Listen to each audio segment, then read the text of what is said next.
Solarstone is made up of the dynamic duo Andy Burry and Rich Mowat. This is Andy here and Rich. Hello. They are responsible for producing a string of trance hits such as 7 Cities, Solar Coaster, and have also teamed up with Scott Bond for another big track, Third Earth. We're very fortunate to have both of them here tonight. Firstly, thanks a lot for granting Trance Republic this interview. How did both of you get into electronica, with trance in particular? That's a funny one. Probably started in the early 90s when we're into people like Paul Van Dyke, BT, Sasha. So you started off purely from trance? I used to be in like an indie pop band called Emission years ago, playing like we were like cross between Jesus Jones, do you remember them? And EMF, probably before the time. Remember EMF? Yeah. That's really and then we met at a gig, didn't we? Yeah, because I used to see them at this local club, and we just got chatting, and things just went from there. I was making music with guitars, and he was like into house, and we both like were into trance. So how do you guys get the name Solarstone?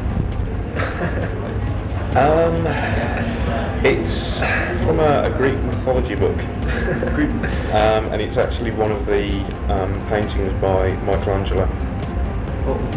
We were actually, we used to be called Space Kittens, and we did this new track. Do you remember the Space Kittens? Yeah, he remembers the Space Kittens. We did this new track and we needed a new name. So the guy from the record label, he said, like, you've got 10 minutes to think of a new name. So we basically had this book about Greek mythology, and we dropped it on the floor, let it fall open at a page, and pointed at the page, and there was this picture of a painting called Solarstone. So we thought, that'll do. Okay, very interesting. So That's cool. which you prefer, DJing or producing songs? Different, each one's. Yeah, you can't really compare the two. It's totally different. When we're in the studio, it's just the two of us, and we get into a groove, and we can do what we like, and we can take as much time as we want. When you're DJing, it's like you're in front of thousands of people. But which do you actually Prefer? I'm not going to answer. Oh, okay. When we're DJing, we prefer DJing, but when we're in the studio, we prefer being in the studio. So, any advice you can give to the budding DJ or music producer? Stick to your guns. Yeah, follow your heart. Do what you believe in. Don't follow current trends. Try to fit in. Do what you want, and if it's like, if people go for it, then cool. But Do what you honestly believe in. don't try and copy anyone. Just do what you want to believe in. What you do. I do agree that uniqueness is important, but how about for those who actually want to make a career out of it? Be prepared to be very skinned for a very long time. Don't do it for money. Don't do it. Don't do it for money. Do it for the love of the music, and if you really love the music, then Anything else is a bonus. anything else is a bonus. Yeah, if you sell records and you make a bit of money out of it, So, it's a bonus. Yeah. having said that, what are the greatest difficulties so far in such a career like yours? Greatest difficulty. Yeah, greatest difficulty. Making money. Negotiating your way through the record industry, which is entirely geared towards making money. Trying to retain some kind of Going against all the politics of larger labels. So to speak, does that actually affect your style of music? Do you follow the style of what consumers want, or do you follow your heart? Not anymore. I mean, we do what we want to do from the heart. So, what's the best part about it? best what? Best part. The best part. Best part. Best part is when you When you see when you drop one of your tunes and the club, basically the best part is when we play 7 Cities. to actually see people appreciate your music. We did this gig in where was that gig? We did Malta. Recently, we did this gig recently in Malta, and this one, it was Gay Crusher, wasn't it? We did this Gay Crusher, and this one girl came up and she said, I want 7 Cities played at my funeral.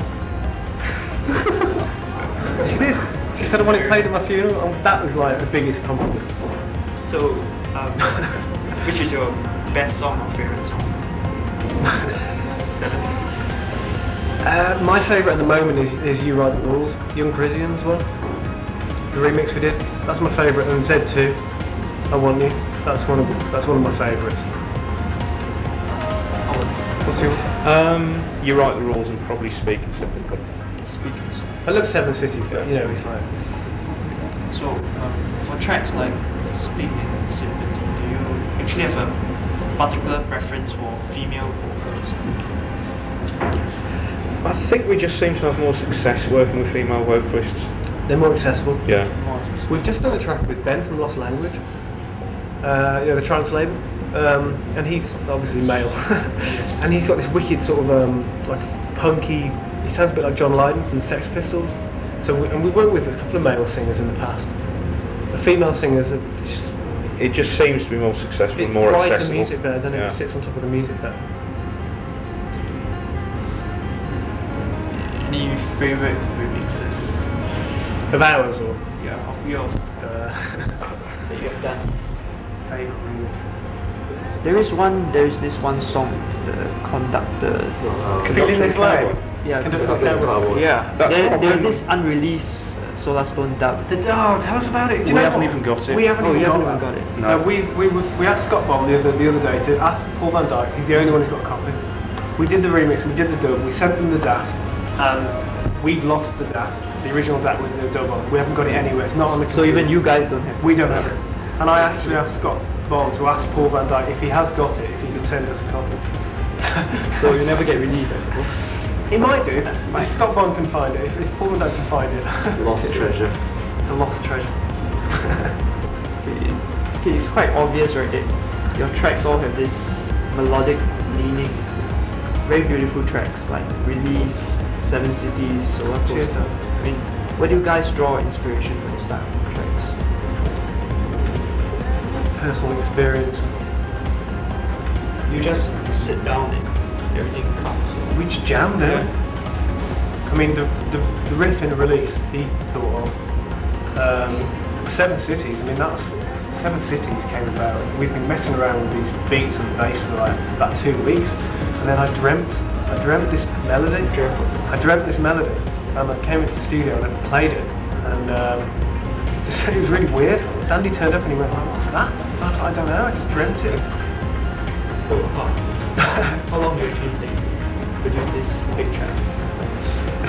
No more than 2 weeks. No more than 2 weeks. Yeah, if it takes more than 2 weeks, it's normally going to be a bit crap. But if it takes less than a few days, it's normally going to take a bit more work. We did some. We've done a couple. I Want You only took about 4 days. Yeah. There too. It only took about 4 days to do. But we've done quite a lot of crap tracks before that. Yeah. Never got released. Okay. So is the style of trance here to stay, or are you moving into other styles? No, we would make trance. It's always going to be trance. I think it's what people call trance now. We've heard stuff from like Sector. Yeah, that's still trance though, isn't it? It's more It's slightly darker. darker. It's Yeah. slightly darker, but trance is like, it's quite, I think some people try to pigeonhole it a bit. You know, it's still, a lot of stuff that people call progressive house, to me is still trance. Do you know what I mean? There's a very thin line here. Yeah. So there's been really great reviews about the Angel. So Yeah. it's obvious that you guys have this affinity with Scott Bond. Yeah. Yeah, so how do you guys come to produce tunes with Scott? Because he lives 3 miles away from us. He phoned us up Yeah. years ago saying, do we want to do a track together? And it just took years to do. It took us 3 years, didn't it? And that's why when we did Third Earth, we called it, it took 3 years to do it. Oh, seriously. So that was how the name came about. Yeah. He just lives up the road. We get on really well. We've never, I don't think we've ever actually produced a track with anybody else. No, I mean it's great fun working with Scott. He's a really good laugh. So any upcoming tracks with him? Well, there's Naked Angel. We're going to do a third one. There's going to be. We decided when we started working we're going to do 3 tracks. So we've done Third Earth, Naked Angel. We've got 1 more to do. But I mean, Naked Angel won't probably be released until January anyway. Oh, that one. Yeah. Do you know about the remix competition? Yeah, I heard of it. You know about that? I read about it in Trance Republic. Yeah. Well, we've had like we're expecting about at least 1,000. 1,000. Then how are you guys going to actually go through every remix? We'll listen to them all. Oh, you're listening. Yeah. We're going to get a few other people to help. probably going to get Matt Hardwick to help us on our bombs. Any other upcoming releases? We've got a project which we're doing with Jess from Motorcycle, who did As the Rush Comes. Yeah, we're doing a track with her. And the song is absolutely fantastic, probably the best thing that we've ever done. It's an amazing song. We've actually we got her to write this beautiful song over an old chill out track we did a few years ago, and when we got the CD through the post, when we heard what she'd done, we were just like, I'm getting goosebumps at my arm now just thinking about it. It's absolutely amazing. Is it finished already? No, we've only just started it. Oh, okay. It's going to be out next year, but hopefully it's going to be. It's only October, but really feel that 2003 was a great year for trance. And there are so many quality tunes released this year. How do you guys actually find the trance scene with regard to the production of quality trance? Do you feel too much cheese is flooding the scene? It's not trance though, is it? Cheese is not. It's pop music. We think real trance music for people who really love trance music is got nothing to do with like pop music. It's got nothing to do with selling 100,000 records or making £1 million. It's about feeling. Anybody who, if you really love the music, then I mean, one of the great things about trance is that it can be made by a kid in his bedroom on a PC. You know, you don't need to own a 50 grand studio, do you? But then at the same time, it's quite easy to make very bad trance. It's usually the bad tunes that bring trance a bad name. Yeah, bad. Like in Singapore, the impression of trance is that stuff. You don't want to mention any names.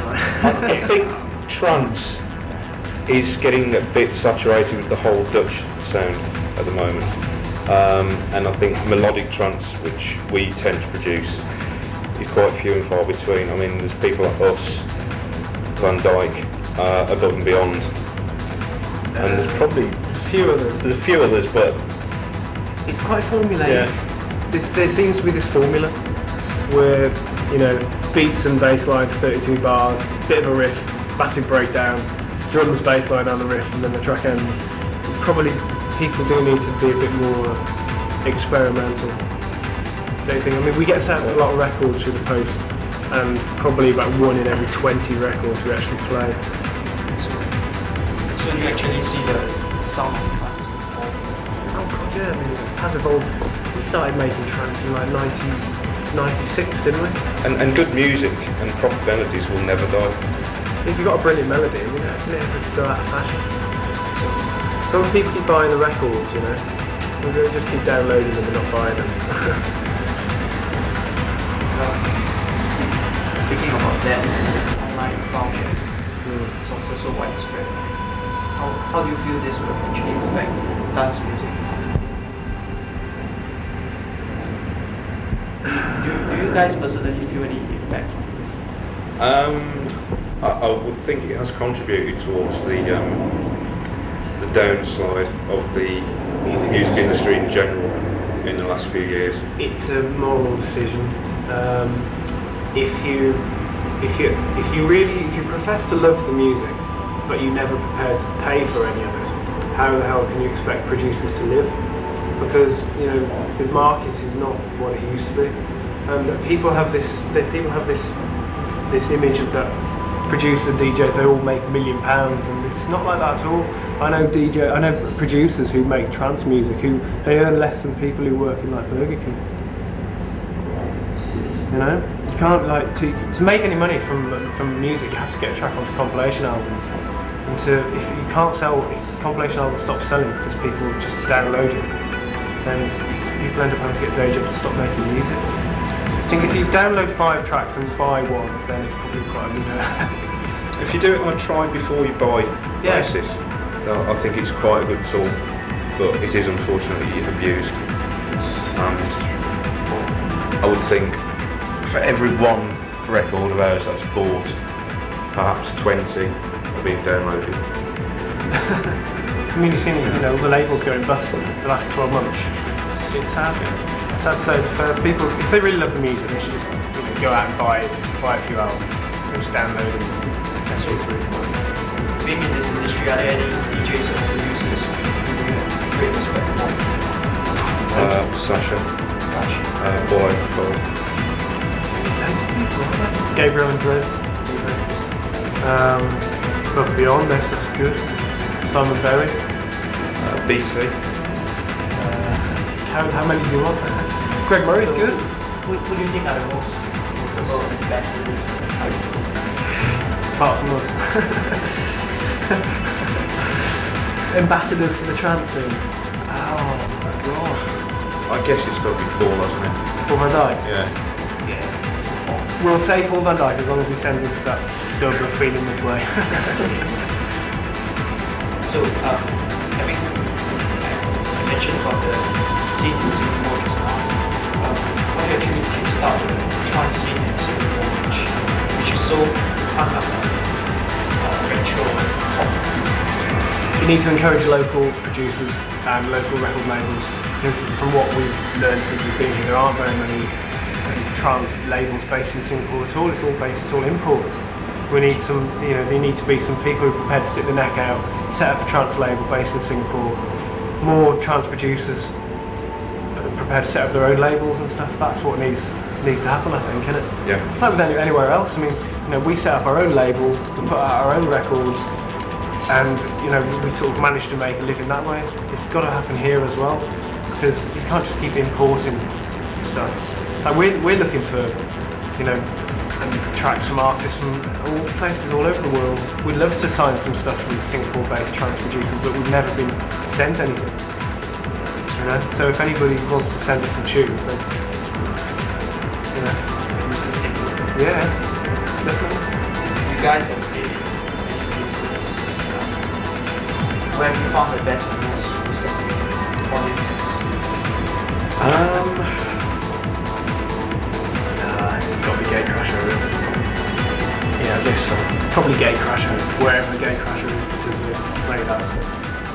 Any particular favorites?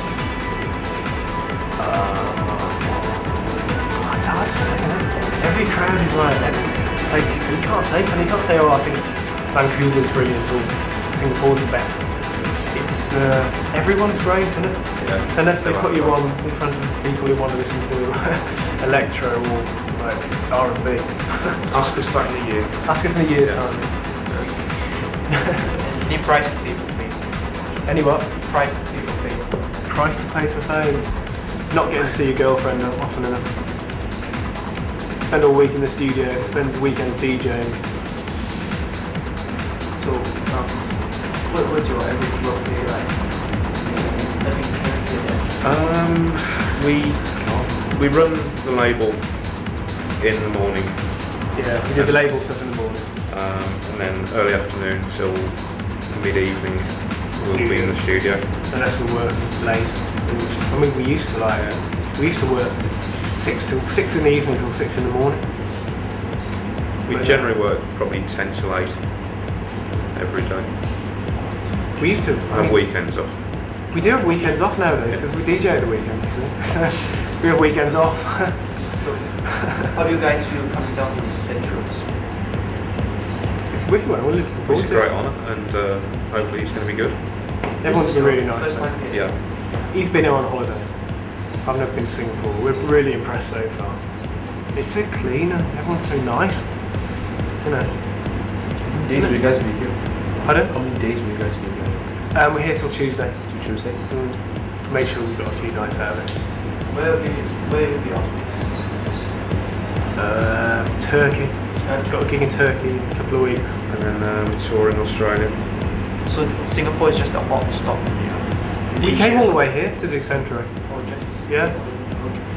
So this brings us to the inevitable question.